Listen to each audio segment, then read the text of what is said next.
Today I wanted to talk about the ideal pipe dimensions of the internal drilling of your pipe. I first learned about this hearing Rick Newcombe on Pipes Magazine radio show interviews, and then I picked up his book, and it gives a very detailed diagram of what he found as the internal dimensions that are ideal for him and that work for him. And I was doubtful about it at first and a bit skeptical, but after I tried it on a few pipes, for my factory pipes, I noticed that it makes a drastic improvement. We all know how well cob pipes smoke. I love how on a cob it's wide open and you can double up a pipe cleaner and run it all the way down the bit here. And we all know that the shank, this birch shank, is typically drilled for 6 millimeters, and it's very accommodating. It makes it a very easy pipe to smoke, not just because of the cob material, but just because it has such a wide open draw.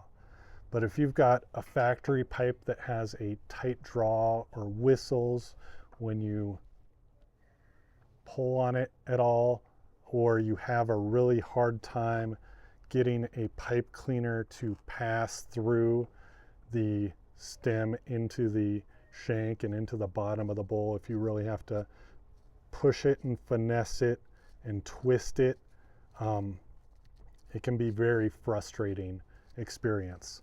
And in my opinion, this has helped me out quite a bit. I'll put a link to the diagram that Rick came up with for his ideal dimensions down below. You can check those out. I did want to show you the tools that I used and kind of talk about the method of how I went about doing it.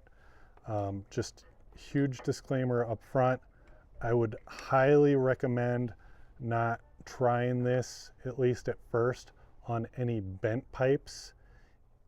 Anything with a big bend, especially in the bit, or a big bend here where the shank meets the bowl, you've got to be very careful, because on a bent pipe they drill the mortise out much larger diameter than the airway so that they can accommodate that angle, and you don't want to necessarily mar up the surface or the flush meeting of your pipe to the bowl, and you don't want to bottom out or damage the bottom or the heel of your tobacco chamber either by going too deep.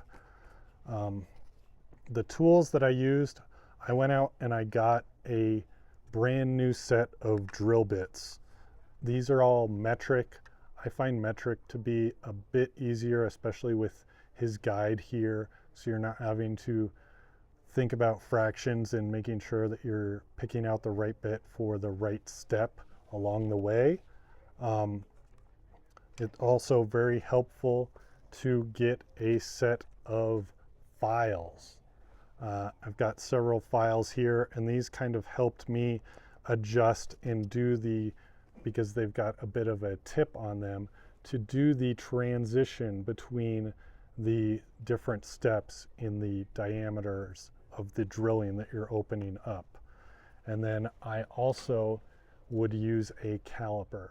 And this was very, very helpful because you can eyeball, or you can kind of see what your measurement is on how far you want to drill out, and then you can take that and you can align it to your drill bit, and then I would use a piece of tape to indicate where my stopping point was.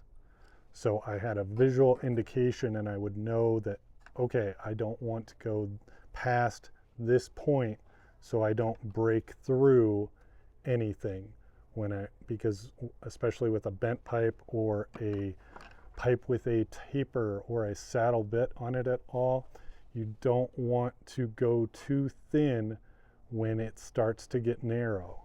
You don't want to break through the pipe and destroy your stem, and you don't want to leave too little material there that you push it out or it caves in at all. It's a very extreme case, but it's just something to be very mindful of when you're doing this. The other big thing is use a hand drill. Be careful to measure everything twice. You know, make sure you've got the right dimension bit in your drill, and then very carefully work your way up to the final dimensions that you want to hit for your drilling. Back everything out if your flues get full, and then pass a pipe cleaner through and blow it out so you don't have any debris in there. And then once you're all finished, you can really just keep running a pipe cleaner through there and run the file and just get those steps as smooth as you can to step it down from the shank all the way down to the mouthpiece. And then with the file set, the one that I picked out does also have some flat files in there. So you can also get into the bit and the mouthpiece here and flatten it out or open it up just ever so slightly, so you've got everything just as smooth and as nice as you can do it. Like I said, it's been a huge benefit for me. If you look at the dimensions of the factory pipes versus Rick's dimensions, you get basically anywhere between the minimum and the maximum, you get anywhere between 25 to 33% more volume just in the shank alone, typically more volume for air and for smoke to come through. So that's been enormously helpful. I would also say you're going to notice a huge difference in material. Briar, you want to make sure to go very slowly and use sharp tools, because it won't chip out, but if you're ever doing morta, you want to go very, very slowly. Morta is petrified wood, so if you're not ever so slightly cutting and drilling into it, you're bound to take out chunks or break it or fracture it. So be very careful if you ever decide to do anything with morta. Same thing with vulcanite. A vulcanite stem is going to be much softer and easier to drill out, and it will smell like rubber when you're drilling it out in the airway, whereas an acrylic stem is going to be much harder, and you're going to want to, again, clean those flues out continuously and just slowly, gradually work your way up to those final dimensions so you can have everything just right. I hope this was helpful to some of you. If you decide to do it, again, proceed at your own risk. That's why I was so cautious in making this video for so long. I've been wanting to share this idea and kind of do a little bit of a tutorial and share how I've been successful with it, but at the same time, I've been very cautious because I don't want anyone being upset or ruining a pipe that's precious to them. So if you do have success with it and you do try it, I'd love to hear about it. Otherwise, just take it as is, and if you decide not to do it, you decide not to do it.